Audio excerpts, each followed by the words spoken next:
저에게는 땅을 사서 대리점 사업을 하려는 꿈과 계획이 있습니다.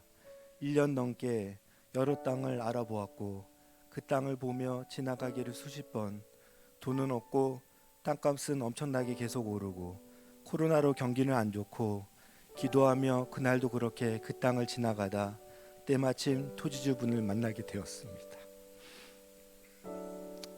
첫 인상은 아주 깐깐하고 성격이 강해 보이시는 70대 어르신이었습니다.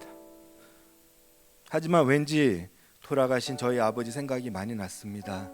처음엔 정중하게 인사하고 자초지종을 설명하며 어떻게든 금액을 좀 깎아주셨으면 좋겠다는 생각만 했습니다. 말씀을 들어보니 서울 등 다른 곳에 땅과 건물을 많이 소유하고 계셨고 연말까지 이 땅을 매매해야 한다는 사정을 알게 되었습니다. 고민이 되었습니다. 당장 사업이 급한 것은 아닌데 이 어려운 시국에 과연 땅을 사야 하는 것이 옳은 것인가? 계속 그것을 놓고 기도하던 중 마음속에 땅 주인 어르신께 복음을 전해야겠다는 생각이 자꾸 들었습니다. 그래서 아내와 함께 토지주분에게 복음이 전해지길 기도하게 되었습니다. 돌아가신 아버지에게도 잘 전하지 못한 복음인지라 그 마음이 더 간절했는지도 모르겠습니다.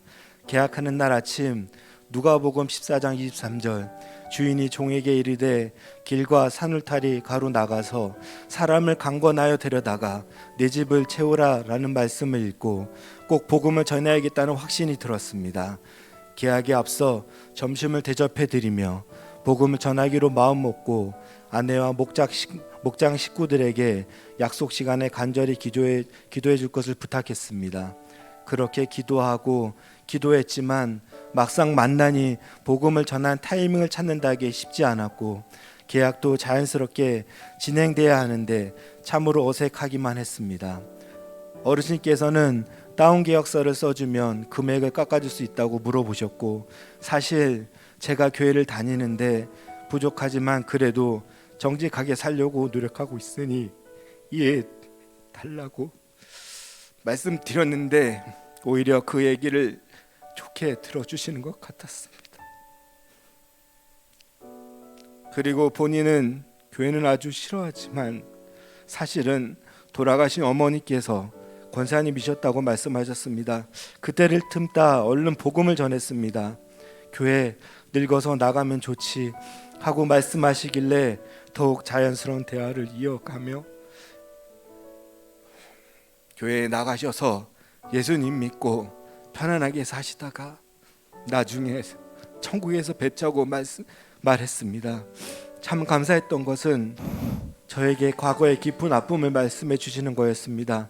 삼형제 중 둘째 동생이 대기업 노조위원장이었는데 어느 날 저녁 그냥 월급 보러 왔다고 불쑥 찾아와서 회사가 어려워 월급이 잘 나오지 않아 힘들다 말하더랍니다.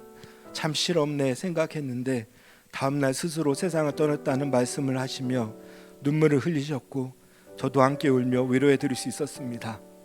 아, 하나님께서 이분을 정말로 사랑하고 계셨구나. 부족한 나를 통하여 하나님의 사랑을 전하게 하신 거구나 라는 생각이 들었습니다. 땅을 계약해서 기쁘기도 했지만 더 감사한 것은 저 같은 사람이 잘 알지도 못하는 분에게 복음을 전했다는 그 사실이 기적과도 같이 놀랐고 주님의 은혜가 아니면 설명이 안 되는 일이었습니다.